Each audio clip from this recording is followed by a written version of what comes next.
In Lhasa, they say, whenever a blood moon hangs over the sky, a door of darkness opens.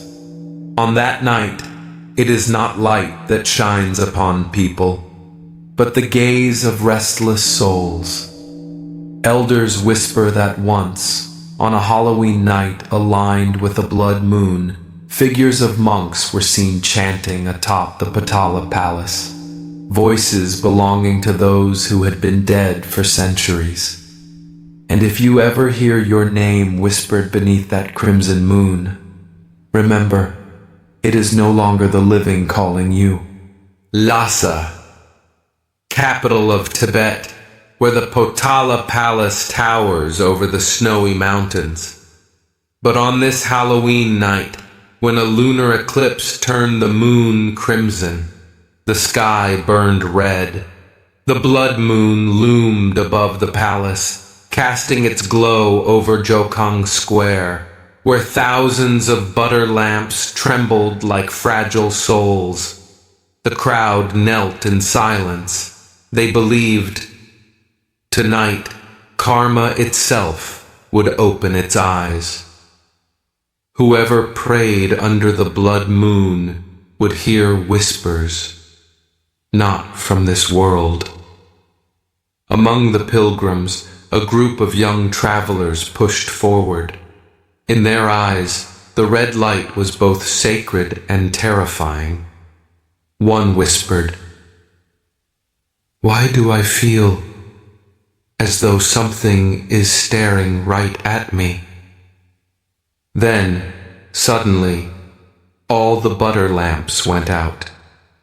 Darkness swallowed the square.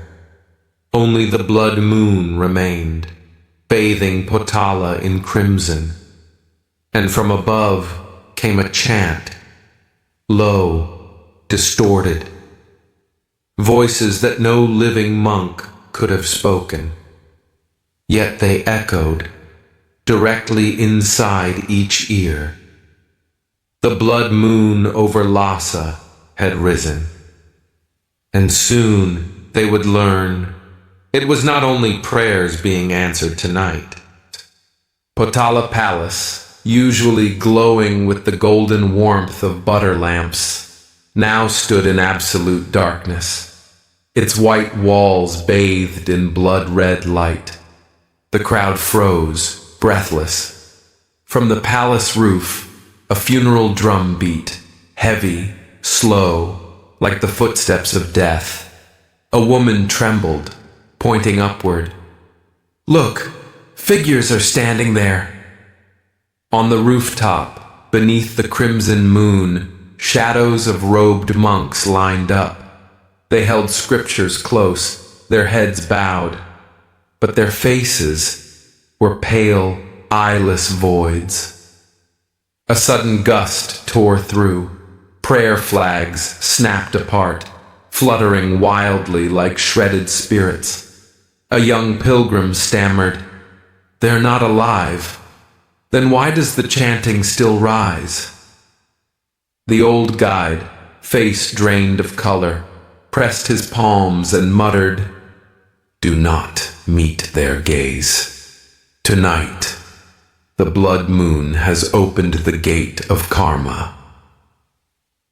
In that moment, Potala's walls flared crimson, as if burning in rivers of blood. And from within, a bell tolled, not salvation, but the call of souls. The Himalayan wind descended into the square, but in its roar there came voices, whispers threading through ears like icy fingers. A young woman went pale, her lips quivering. "It's my mother. She's calling my name." She sobbed, about to break from the crowd. The man beside her grabbed her arm, but then froze. He heard the voice of his son, long dead in a snowstorm. "Father, come back to me." The square erupted in panic. Each person heard someone different. a wife, a husband, a child, an old friend. Voices of the dead, sweet and familiar, laced in the storm. A man dropped to his knees, screaming, "I hear you! I'm coming!" He broke free, rushing toward the monks on the rooftop. The wind surged, engulfing him in crimson fog. His scream was cut short, swallowed whole.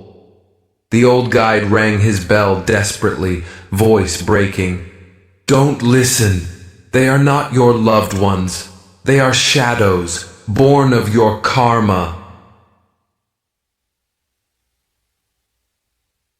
But his warning came too late. The square dissolved into a sea of voices. Thousands of names echoed at once, filling every corner of the night.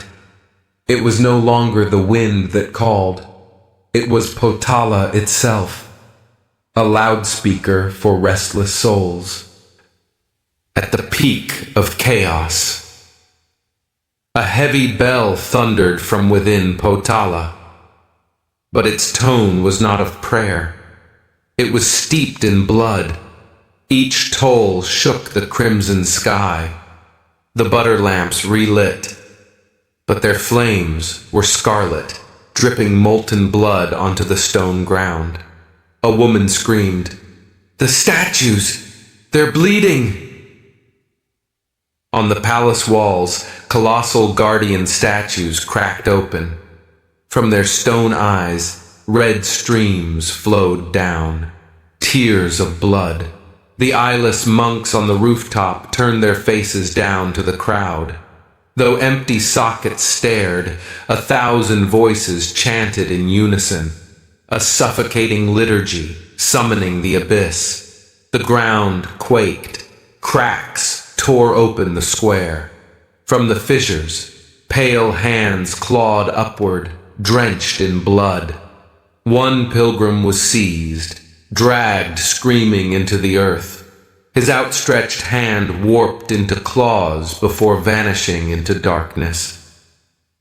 The blood bell toll had turned Potala into a gateway of hell. Each toll chained them tighter, not by demons without, but by the karmic weight within.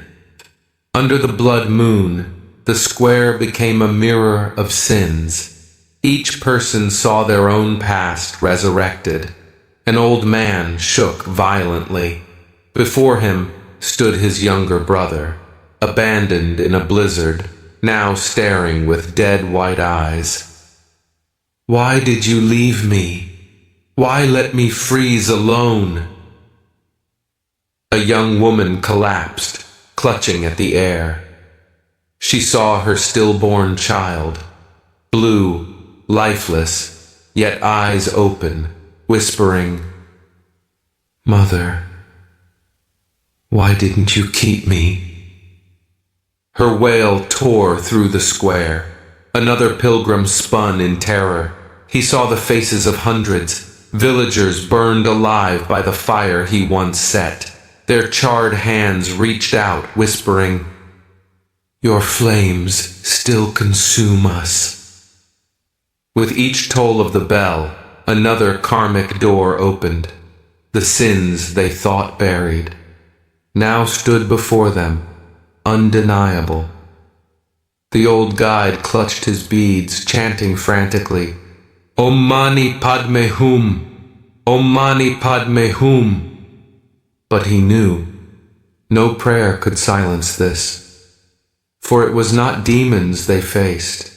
It was their karma, alive within them, at the edge of despair. The old guide lifted his cracked bell. With trembling hands, he struck. This time, the tone was different. No distortion, no blood, only clarity, like a voice from the pure land. Each strike echoed, "Kang! Kang!" washing over the chaos. The phantoms trembled, their twisted faces softening, eyes closing. They dissolved into mist, released at last. The blood moon faded. The sky cleared, revealing silver moonlight. Butter lamps glowed golden again, steady and calm. A man, once screaming, now whispered through tears. The ghosts, they were never outside. They lived in my heart. The old guide, exhausted, nodded. Yes, no demon bound you. Only your karma. Only compassion, only letting go brings freedom. Moonlight silvered the square. The survivors breathed, trembling but alive.